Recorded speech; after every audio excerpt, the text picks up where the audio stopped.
This is a University of Otago podcast.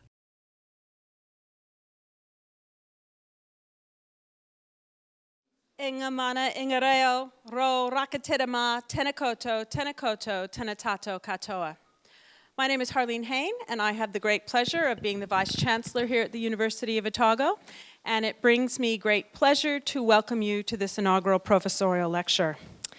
As always, it's fantastic to see so many staff and students from around the University of Otago, and it's also fantastic to see members of the University Council and members of the Dunedin community. I'd like to extend a particularly warm welcome to members of Holger's family who are here with us either in person or in spirit.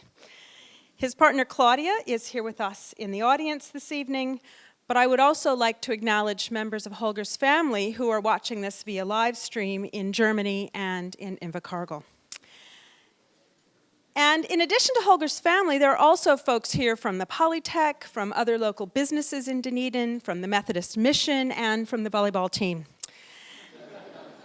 Now, the range of people who have gathered here with us this evening to celebrate Holger's promotion is a testament to his reach, the reach of his research within our larger local and national community.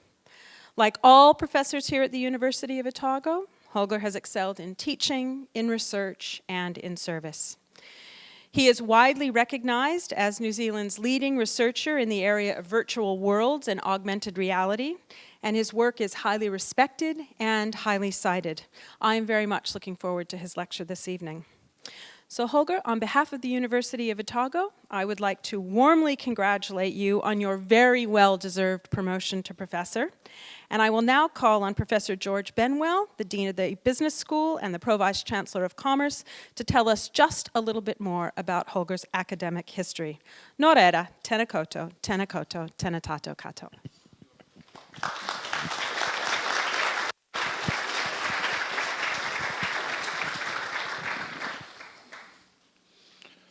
Vice-Chancellor, Deputy Vice-Chancellors, Professor Regenbrecht and family, present and distant, colleagues, ladies and gentlemen, it gives me great pleasure to introduce Professor Holger Regenbrecht. Professor Regenbrecht was awarded a doctorate in 2000 from the Bauhaus University of Weimar, I hope that's reasonable pronunciation of German, in Germany. The term Bauhaus stands for an eagerness to experiment, openness, creativity and internationality. And we witness those qualities in Holger's work and his research even to today. He's been working in the fields of virtual and augmented reality for over 20 years, despite his young look, both as a practitioner and as a scholar. Thank you for augmenting our reality this evening. Holger joined the University of Otago Department of Information Science in 2004 as a young senior lecturer and has progressed steadily through the ranks to his present professorial appointment, a promotion justly deserved. An important aspect of Holger's past is that he worked in mixed reality for Daimler Chrysler Research and Technology Laboratories in Germany. There he learnt the essential business skills of programming, client relations, and to speak the common interface language of the difficult professions, excluding law, of architects, civil, automotive and aerospace engineers, and of health and well-being professionals. It comes as absolutely no surprise, therefore, that Holger relates exceptionally well to people across the education spectrum, and he now leads our Computer-Mediated Realities Lab, spanning commerce, sciences and health sciences. Professor Regenbrecht's research interests include human-computer interaction, applied computer science and information technology, remote collaboration and communications, and computer-aided therapy and rehabilitation, to mention only a few. In these areas, he's published over 100 peer-review articles, and there have been over 2,500 citations of his work. And because he's a mathematician in a program, I worked it out for you, Holger. That's 1 citation every 3 days for the 20 years of your career. Pretty onerous and respectful output. He is a member of the EEE Computer Society, the Association of Computing Machinery, and the Association for Information Systems. Holger continues to serve the university at all levels. He is the outgoing, well actually the gone, Associate Professor of Research, Associate Dean of Research for the division, and he's about to become the next Head of Department for Information Science once he recuperates after a period of research and study leave. Since coming to Otago, he has received significant external funding for his research and to support his graduate research students. Internationally, over the last 20 years, he has supervised over 55 graduate students, including 15 PhD students, and he has been an examiner of over 23 graduate dissertations. It is to my personal satisfaction that I was fortunate enough to recruit Holger back in 2003. And it is equally pleasing to me to see that he has developed into a leading academic in this great university. The accolades for his development belong entirely to himself, and I'm sure are supported by his loving wife and daughter. Colleagues, it is my pleasure to present to you Professor Holger Regenbrecht. Tonight he will present a lecture entitled Seeing is Believing, Exploring Computer-Mediated Reality. Professor Holger Regenbrecht.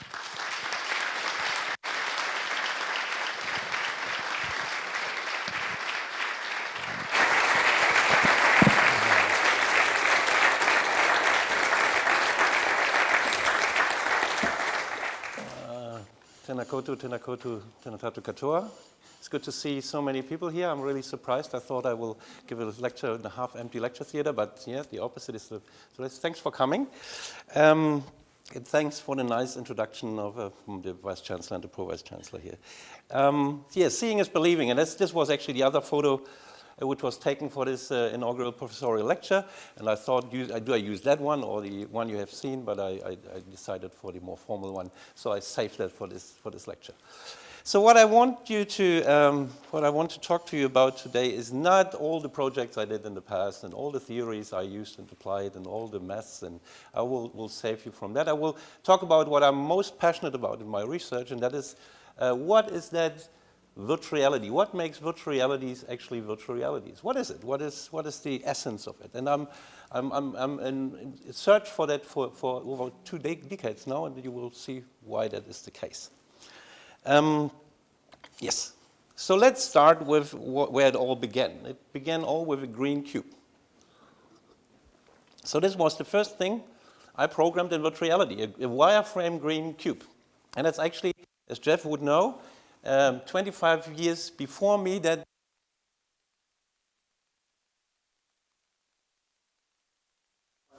it's failed. Why failed? Why it failed? Better? He implemented a green wireframe cube, and that was his virtual reality. And it's the same as for me. So I implemented that green wireframe cube. And to explain that to you, what is the difference between seeing that wireframe cube not on that slide or how I experience it, I explain a little bit how virtual reality works, right? So you're wearing a head-mounted display, and that's a display you are having in front of your eyes, 2 tiny little monitors with lenses in front of it, so it makes the world bigger, and then you are entirely enclosed in that world, right? So you only see your virtual world. Then you can walk around, and the computer generates displays for you, right? It generates the content of the scene. So that green wireframe cube I would see in front of me, and I can walk around and can look at it from different sides. And I see it from the right perspective, the right angle. It will get closer, it will be bigger. Get further away, it will be smaller. This is how virtual reality works. So 50 times a second, the computer generates a new imagery for me so that I get the impression that that green wireframe cube is there, right? The disappointing part for me was when I programmed that and I took off the head-mounted display that reality disappeared. So the green cube was not there any longer. I produced it. It was there. I saw it. So it was a really an exciting experience, actually. And since then, I'm in search for that thing, for that essence? What makes it that I was so disappointed when I did not see my green cube any longer? To tell you a little bit about this technology, to make that happen, you need a little bit of technology and skills, right? So you need a head-mounted display, as you can see there in that photo. That is that thing you wear in front of your eyes, right? And then the computer has to know somehow your position and orientation in space, right? So if it has to produce the right imagery from that side, it has to know that I'm here and I'm looking into that direction. And if I go over here, then we have to know Holger is now here and is looking into that direction. So normally we use tracking systems for that. Well, that's a classical tracking system we used back then, a Polhemus magnetic fast tracker. It's a tiny little thing, you mount it to your head-mounted display, and with that, the computer gets the signals about the position orientation of the user in space and can calculate the right imagery, right? You need a powerful computer. Back then, this is a Silicon Graphics Crimson VGXT super graphics computer. $250,000 for that machine. And I had probably the cheapest machine in the whole country. So that was the minimum required equipment you need to run a proper virtual reality experience like my wireframe cube, okay? And what you need in addition to that is, of course, somebody who creates that world, right? You need a computer program, and that looks more or less like this. And Jeff might remember that. That's not OpenGL, it's still SGL. And so you program that. You say a line goes from there to there, from there to there, from there to there, and that line is green, and it is in that position, and then you take in all these tracker data, and then you do a perspective projection, a little bit of math, and then you see that wireframe cube. So it takes quite a while to produce that impression, right? So I was totally excited about that experience of my green cube. Okay, but I continued, of course, with that and tried to explore lots of different avenues. Where can I find out more about virtual reality? Others had bigger machines and worked in it for a little longer. It was the mid-90s. And so we read Mondo 2000 back then about virtual reality and new geekery and new technologies and cutting-edge technologies. We read everything about the 60s and the 70s, about Timothy Leary's drug experiences, about Neuromancer from William Gibson, Neil Stephenson's Snow Crash, all these beautiful things. We listened to music by Laurie Anderson and other avant-garde musicians, right? Just to find out, that's the feeling of the time. That's the vibe of the time, right? But that was not enough, right? I wanted to see it, I wanted to test it in action, okay? So because my abilities weren't there yet, and to program real, rich virtual environments, and I did not have the technology either, I went to so-called virtual reality cafes. So back in the mid-90s, we had those virtual reality cafes, like you have had internet cafes. So you could go there, and you done a head-mounted display, and you play a game, like that one, Dactyl Nightmare, right? So you have to shoot flying dragons, right? So I went there with friends and people I know, and we tested that, right? And we observed them and how they react in those environments. It was very interesting. It was very interesting to see that they start to duck and to be scared in those environments. And it's virtual, right? It's computer generated. Why would I be scared in such an environment? So still that big mystery about virtual reality, right? So that was my first mystery.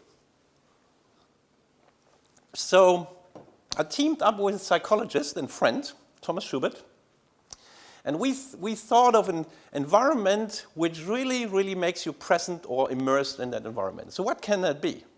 So we use a situation we all try to avoid, which is fear, right? So if you feel fear in a real environment, then you're probably very much in that environment. So we use that and produce a fear-stimulating environment. In that case, it's a fear of heights-producing environment. So if people feel fear in that environment, then we can be certain that at that very moment, they are inside of that world. So then we can observe them, right? And we observed them.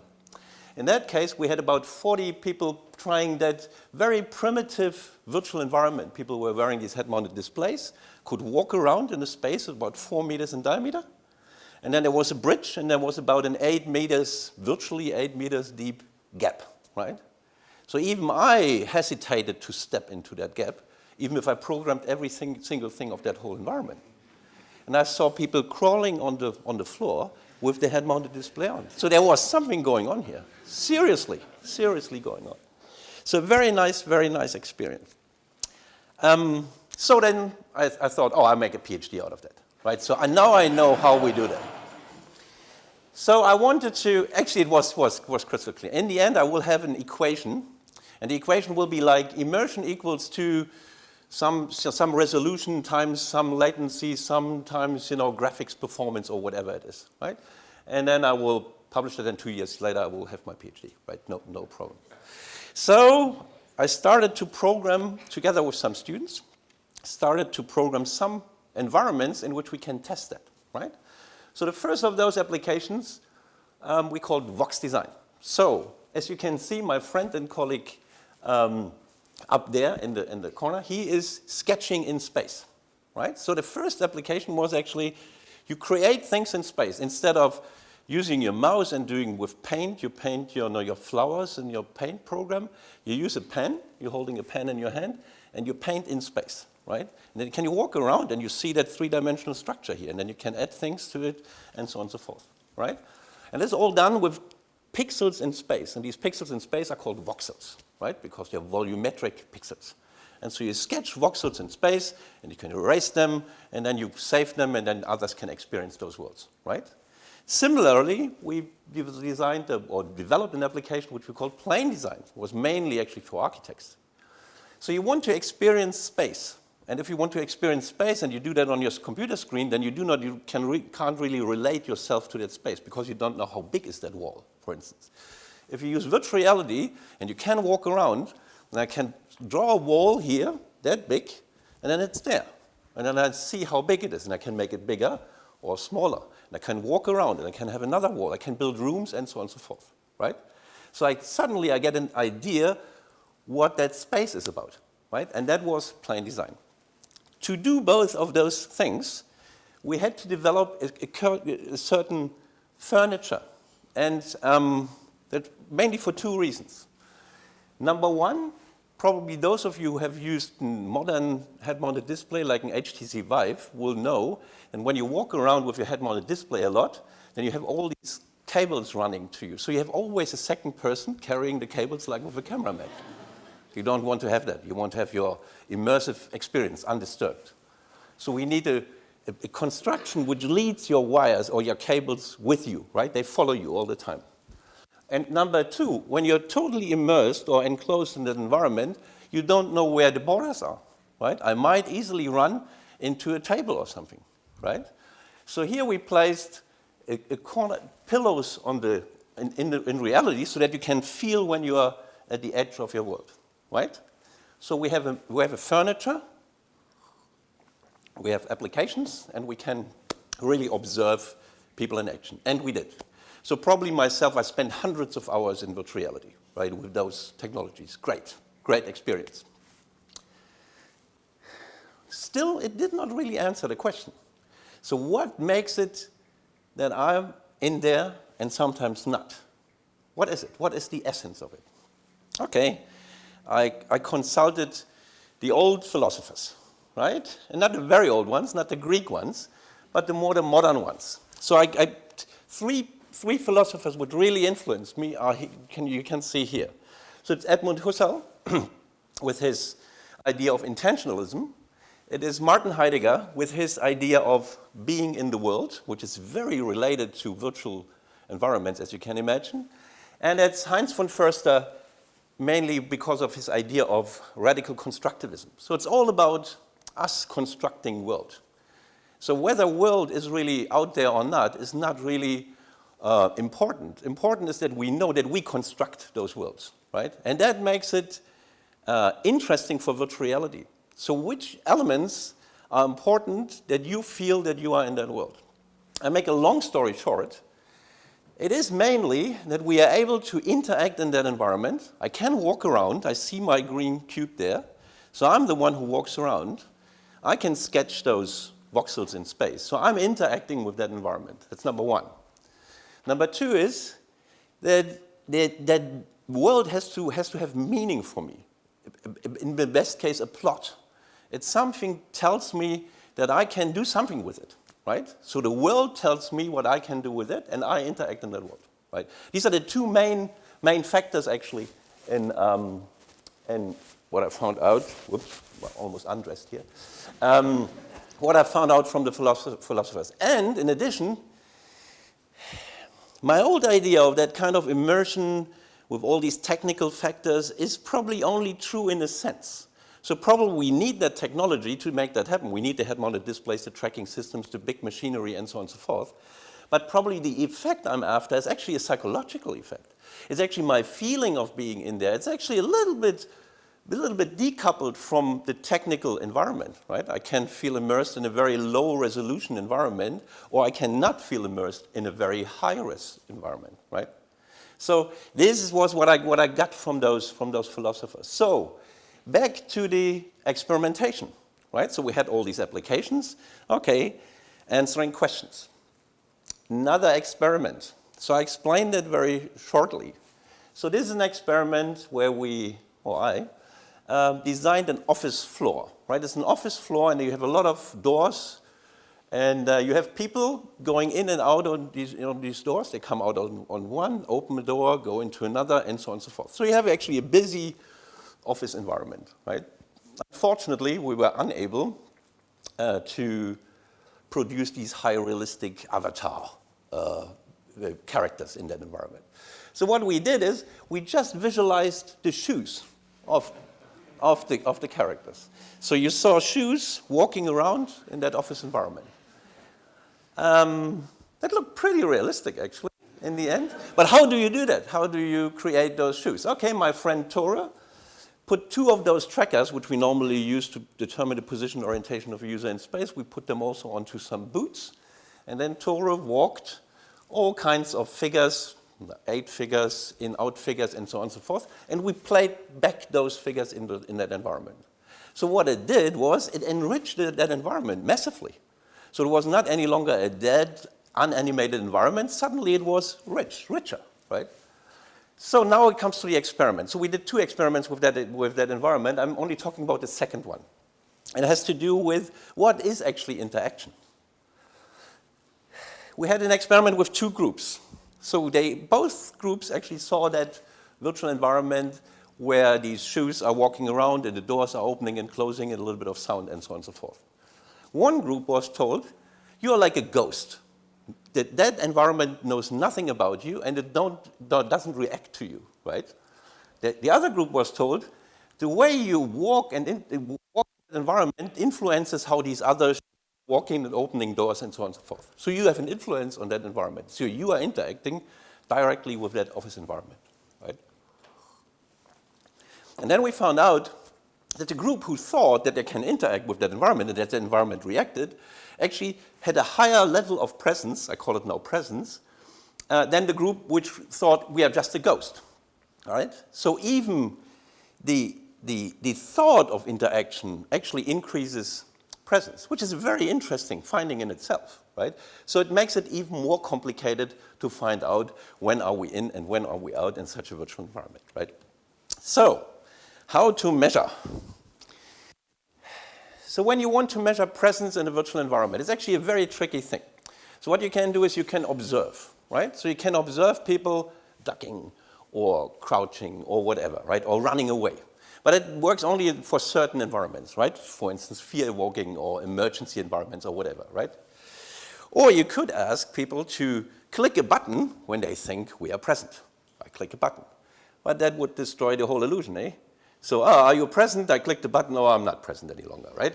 So it doesn't work, So the only actually valid way of doing it, actually, till today, is you have to ask people. It's a subjective experience, right?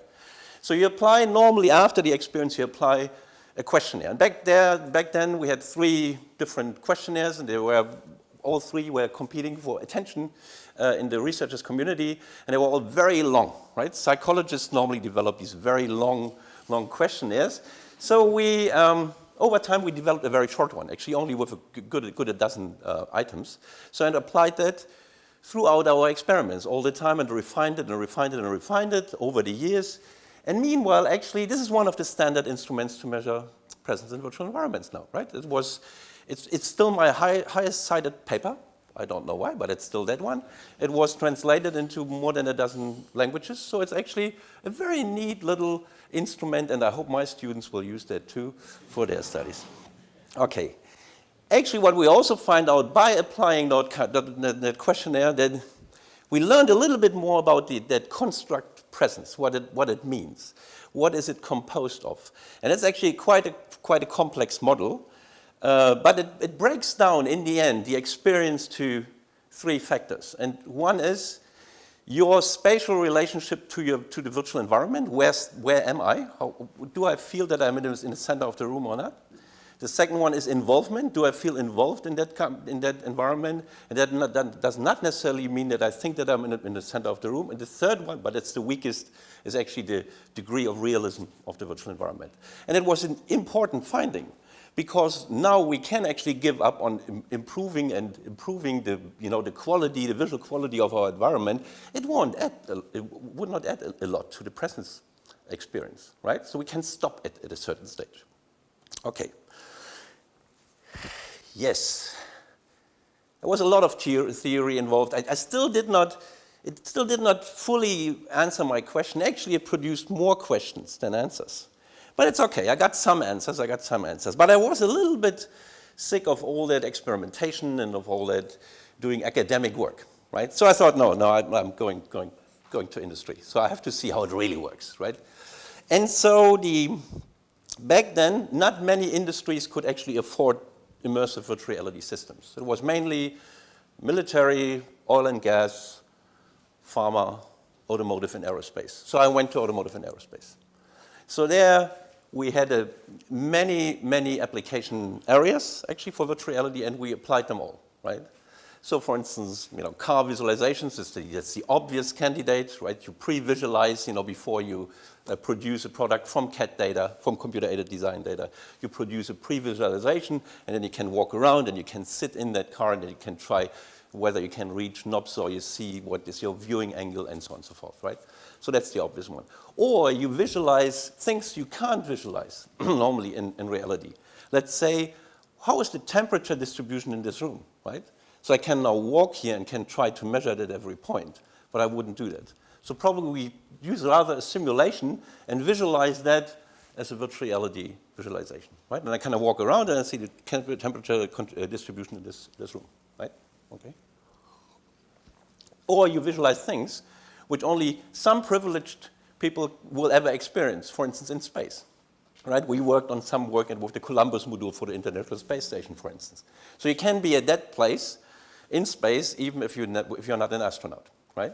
But what was really used almost every day, it was used every day, is assembly and disassembly tasks on computer-aided design data. So imagine a car which will come out, or an airplane or whatever, which will come out in, let's say, 5 years' time. But you want to make sure today that when it comes to market, that we can service it, that we can build in the generator at the right place, and so on and so forth. So you could simulate that algorithmically and writing computer programs, but that wouldn't normally not take into account, for instance, the tools you have to use to unscrew it or unbolt it, not the size and shape of the hand of the worker, not the posture in how to put it in, and so on and so forth. So that was actually massively used so to test whether you can do certain things before you actually produce the product, right? A very realistic scenario. And I contributed quite a bit to that. Okay. I explored a second area, and that was really there because that was the technology we just developed, and that technology is called augmented reality. And actually, as one of the pioneers of that particular, those augmented reality techniques, actually comes from New Zealand, from Christchurch. So Mark Billinghurst back then built a hobbyist kit to explore augmented reality, and I started with that kit. It was in '99, and so it was actually a great way to experience things which combine reality with virtual reality. So up until now, I was only talking about immersive virtual reality. So what you put on your head-mounted display, say, and then you walk around and all you see is virtuality. So you don't see reality at all. Apart when you come to the edge of our construction and you feel the pillows. with augmented reality, what you do, you keep the reality, but you add certain virtual reality components to it. Let's say I put an object, a virtual object, onto the table. And the trick is, with augmented reality, that I get the same experience. I walk around, and I see that virtual object. Let's say it's my green cube again, but it's sitting on the table. And it sits on the table, I walk around, and it looks like as it would sit there, and I can't actually distinguish it from the reality, right? So this is the idea of augmented reality. So there are a couple of applications for augmented reality, and we developed some of those. Let's say in the first row, this is, for instance, for a design review meeting, right? You have different engineers, they come together, sit around the table, and normally they would prototype a 3D part and would put it on the table and discuss it. But we don't do that prototyping part, we just put the computer-aided design model onto the table. And everyone sees that part from the right angle and as if it were there, right, that part, right? Or down there, that's for an airplane interior simulation, so you visualize different interiors within an existing airplane tube. Or you visualize, as I said before, physics data within a real airplane. So I see the air distribution or the airflow distribution within the real airplane. A very good example for that kind of presence aspect of it is actually the augmented reality driver's training. That's depicted in the middle. So we have a driver and a trainer or an instructor. Both are wearing these head-mounted displays. Different to virtual reality, those head-mounted displays have cameras built into them. So you see the reality by way of mediation of those cameras. So the cameras feed the videos through into your world. So you look around and you see reality. But in addition, you augment virtuality to the reality. And in that case, it would be, for instance, a child jumping onto the street. So you're driving, you're wearing that head-mounted display, you see the reality, but suddenly a child jumps onto the street. So you could say, so what, we could do that in reality as well, but yeah, okay. It's fantastically effective. It really works. When you see that virtual child jumping in front of your car, you brake. I can tell you. So it's actually a very interesting aspect. Okay. I make it a little bit more complicated now. Okay, so we have virtual reality, which is an entire virtual experience. We have augmented reality, where we have the reality, where we put a little bit of virtuality to it. And now we mix it even more. Let's imagine we would have that room totally virtual. So the seats are virtual, the table is virtual, the carpet is virtual, the projector is virtual, everything is virtual. But now I reintroduce a little bit of reality, that's you. So I put you into the lecture theater, but you're not any longer here, but you are in Otago or in Berlin or elsewhere, right? So I bring you into that environment, and I see exactly whether Liz is looking at me or at the slides or talking to her neighbor. Right? So I can see that because I see her head turning, right? So now that raises more questions, right? So what does it mean for you being in Berlin, but at the same time you're in this room where you are in Invercargill and you're talking to each other in that virtual space? So what is the sense of presence for you? Where are you present? In Invercargill, Dunedin, elsewhere, right? That raises the question of social presence. So we do have spatial presence, we have involvement, we have realism, and we have social presence. That's the experience that we are together somehow, right? In that example, for instance, I'm standing at that virtual lectern, and all these photos you see here is actually actual screenshots from actual applications. So it's not mock-up, it's what you can use. So I'm standing at that lectern giving a talk to a small group of people, and they are at different places. So what does that mean for us and them? How do we experience that kind of collaboration or communication environment? So that's the big question, right? So actually that brought me back to academia. So we come back to academia with less money, less resources, but the better questions. And we use the same trick again. So we are now in a collaborative environment. So we have multiple users in the environment, at least 2. We are coming into that environment. And so how do we make sure, for starters, that they think that they are in the same room, right? So we can't tell. But if we use the old trick of the phobia or fear-evoking environments, then we can be sure that they are at least for that period of time in the same room. Instead of using cars, because they are not that fearful, we use other things, right? Like little animals or spiders or something like that. In that case, what you see is, this is another user, that handsome young man there, right? And this is my view, how I see it with my head-mounted display, right? So I'm seeing that creepy animal there, but let's say the therapist, and that would be the application of it, the therapist is in the same room with me, right? So there's no break in presence.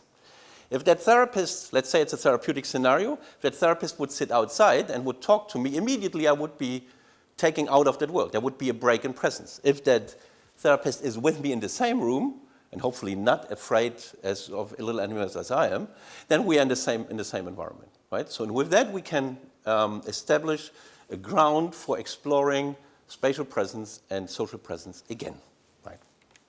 Okay. When you take that one step further, and that's actually a current project by Mohammed. Oh, I don't know. There he is. Mohammed's project is, we have the same scenario here. We have, in his scenario, we have a client, or a client on that side, sitting in front of a computer screen or wearing a head-mounted display, that doesn't matter. And we have an operator or a therapist on the other side. And in this case, the therapist is controlling what the client is seeing. And in that particular scenario, we try to find out whether stressful situations can be provoked purely by virtual stressors. So in a reality situation, if you see something dangerous happening, you are really stressed, right? So there's no doubt about it. If that stressor is a purely virtual stressor, will you be stressed too? That's the big question. So in Mohammed's scenario, we use that, and we work here together with psychological medicine.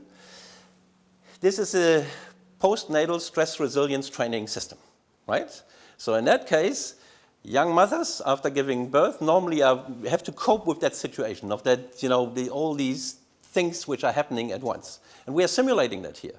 And we're simulating that with virtual stress. And as you probably can see, there's that toddler there, and there's something burning on the elements, or playing with medicine or pills, or is near some knives or something like that. We found out that these virtual stressors really lead to really perceived stress. So that really works. And now we take it to the next stage and make a real application out of it. Another example where theory work and experimental work leads to applications, right, in that particular case. Okay. Another example for that is Abdul. Abdul is over there. Abdul's scenario, again, we are coming from together with David O'Hare, who is sitting here in front of me here as a co-supervisor. Abdul developed a power wheelchair simulator, and with the help of that power wheelchair simulator, we are answering a couple of interesting questions. For instance, the question about visual dominance and, in virtual environments, or how to navigate in a virtual environment, or how do we perceive virtual environments. But also we bring it to an application area where we say, can an electrical wheelchair be driven virtually instead of really, in reality? And can we assess people using that virtual environment in the same way as we would assess people using a real power wheelchair? And that means there's a lot of money saving in that. Right? So you don't have to ship a real power wheelchair to the potential user and assess them and so on and so forth. Right? So in Abdul's scenario here, a user is driving the power wheelchair virtually, and the therapist with the HTC Vive head-mounted display walks around that virtually driving, not really there, user, and assesses whether that user is really driving according to, to the instructions and not bumping into furniture and so on and so forth, right? So we're virtualizing that whole area of assessment in that case, so real application case. So these examples are, and that's the last part of that research part, is actually all the applications you have seen here and all the studies were pretty much replications or extensions of reality. So we take reality and take it one step further, right? We augment physical data to it and show them in the environment, or we virtualize wheelchairs and so on and so forth. What about things we cannot do in reality? We simply cannot do those. So where we need virtual reality or similar technologies to really understand world, right? So this is an example, and you can try that at the International Science Festival, where we try to give you means to understand four-dimensionality.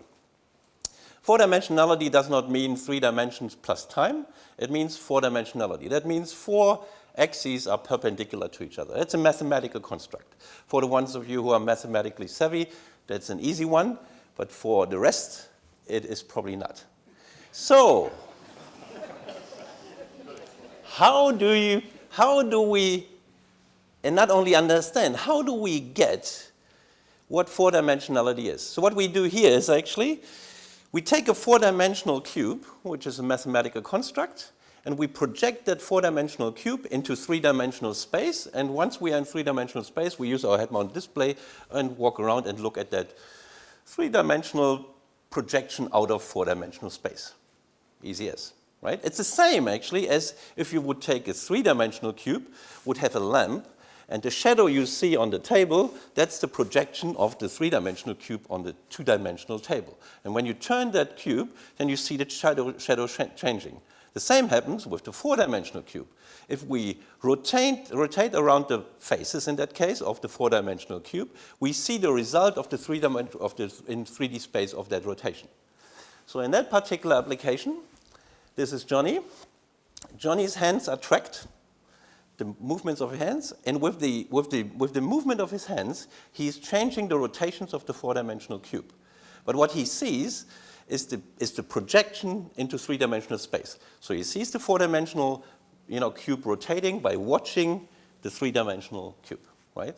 So with that, you get an understanding of what 4-dimensionality means.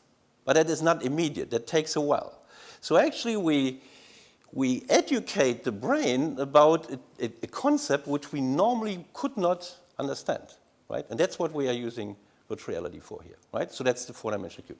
So this is more or less an intellectual exercise, but it has real applications if we think about what can we do with visual manipulations. How does that work with us, right?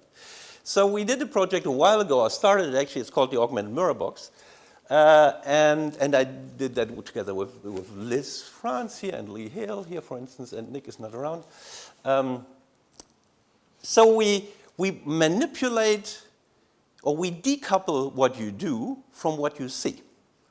In that particular cases, you put your hands into these 2 black boxes. They have curtains in front of it. You put your hands into those black boxes. Inside of the boxes, we have some lights.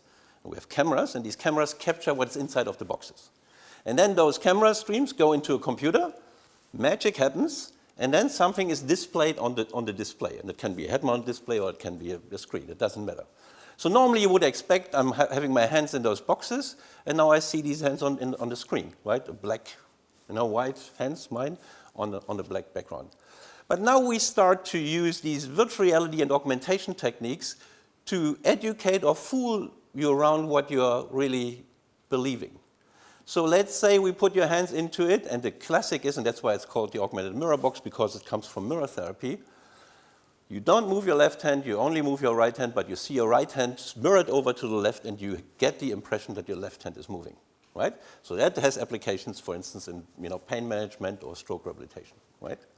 But what you can also do is you put your hands into environments which you normally wouldn't your hands put into, like into a fire, right? So you can experience real or virtual pain here, right?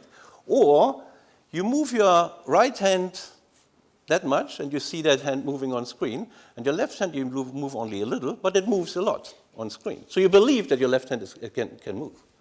So it has immediate therapeutic applications, as you can imagine. So we played around with that a lot and did quite a number of studies on it, successful studies, and brought that to a stage where we can do clinical studies on it.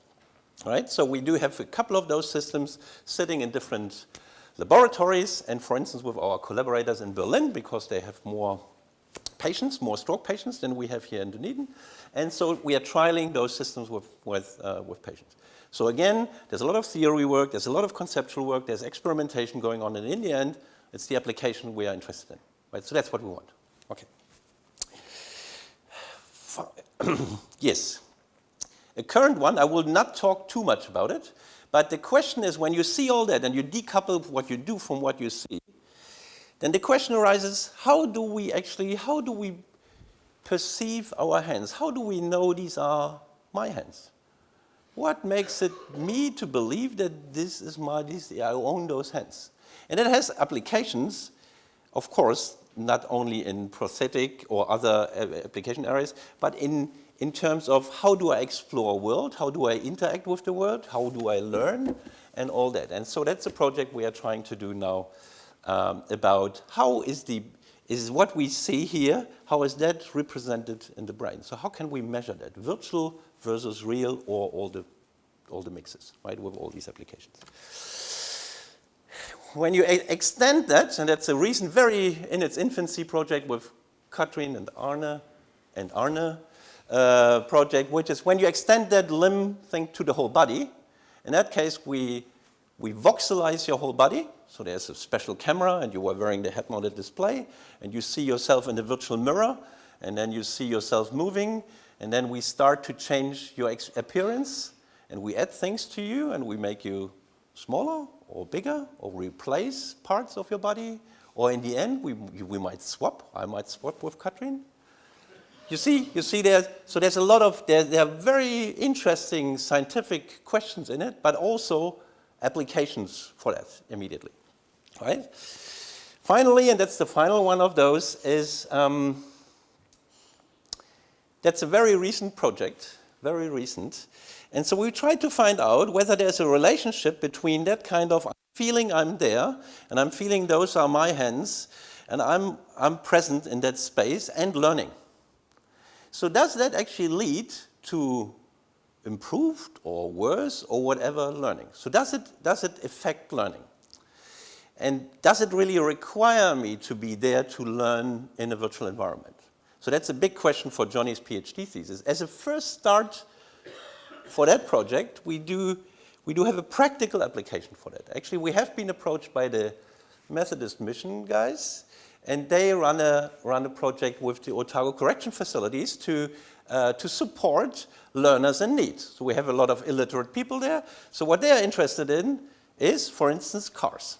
Right? They love cars. That's fair enough, right? So now, but I can't really read, right?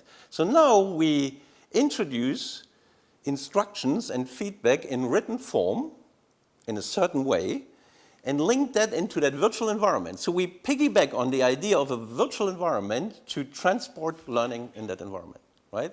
So that's actually a very interesting project. We're doing that at the very moment. We just went to the prison a couple of days ago, right? So that's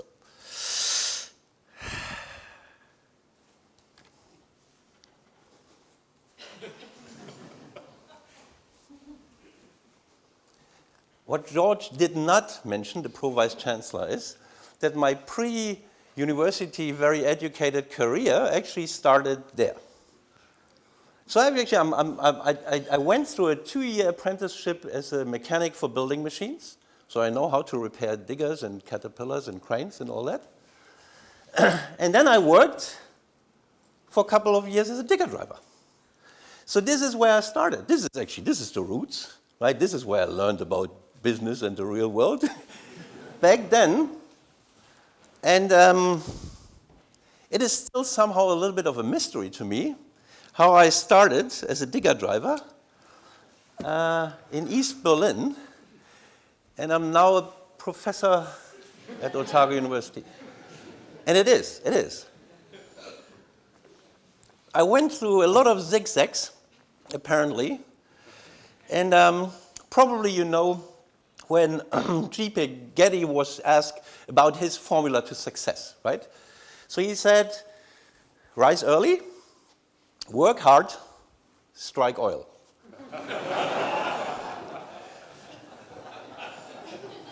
I get up early, box ticked. I'm not afraid of hard work either, so I think that box is ticked as well. But what about the oil? I really think that my oil is he tangata. He tangata. It's people. This is the point. So without the support and the love and the guidance and the inspirations of all these lovely people along my way, I wouldn't be here. It would be impossible. Regardless of how hard you work or how early you get up out of bed, you wouldn't be here. So I have to thank all those people. I have to thank my parents and my extended family and my parents-in-law and my son and my daughter. Hello, Germany and Otago. My lovely partner, Claudia. All these people, my friends, my colleagues, those people, brought me to that from digger driver to professor pathway. So that's still I don't get it. In addition to that, when you move to a country, far away from home, and it's at the other side of this planet, right, where I come from, you also need those people because they are the substitute for family and for uncles and aunties and for siblings and everything. So I thank especially our friends and neighbors here who did that for us, right? So that's still quite amazing. It's still quite amazing. Yeah, thank you very much, all these people. But I also want to thank, and it's a big privilege to work, to be able to be allowed to work with so many young, bright, interested students. So in classroom, in lecture theaters, in seminar rooms, it doesn't matter. But in particular, I'm really, really proud of my students who are doing my research work with. So we are doing all these interesting things, and you see here that some of those students who share our passion and our interest in all these interesting things and questions. Yeah, thanks students. Thanks a lot, and thanks for coming. Yeah. Yeah, finally, I thought I will have, after over 20 years, you think you will have found the answers to all those questions. I did not. So the green cube is still there, right? I know more things now about it. I know that it is not that immersion equals 2 and so on and so forth. It is probably way more complex. And I'm still keen, I'm still passionate about it to find out. And so the journey is not over, and I thank you very much for your attention. Kia ora.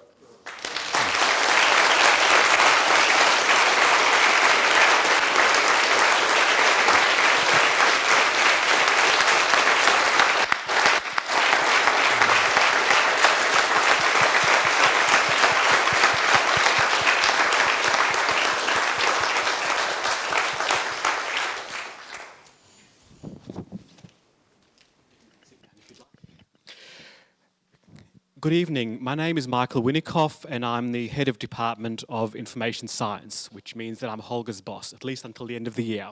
Then I can call him boss. So, thank you very much. That was a fantastic presentation, and it gave us really a glimpse into the fascinating and diverse research that you've been doing over the past really couple of decades. And I think it's also given us a glimpse. So these presentations focus on research. As Harleen mentioned at the start, to be a professor at Otago doesn't mean only that you're a great researcher. It also means that you're an outstanding educator, that you serve the university and the community, and that you are a leader. And Holger exemplifies all of those qualities. And what you saw tonight was his ability to communicate and to engage. So you can imagine what he's like in front of a class of undergraduates. And you saw his passion for the topic material. Holger is also an innovative teacher. He's also a multi-award-winning supervisor. I actually forget how many times it's been, 4, I think now. 5. So if there's one thing that I would take away from his presentation, it started with a very simple question. What does it mean to be present? And that was the basis for a diverse program of research that's characterized by incredible breadth. And it's broad in a number of ways. It touches on many disciplines for its foundations. It draws from philosophy, from psychology. It's not just about technology, it's much, much more than that. It's broad in what it contributes to. It contributes back to psychology, back to other disciplines.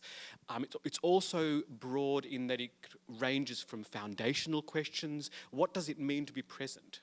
What are the factors that lead to that?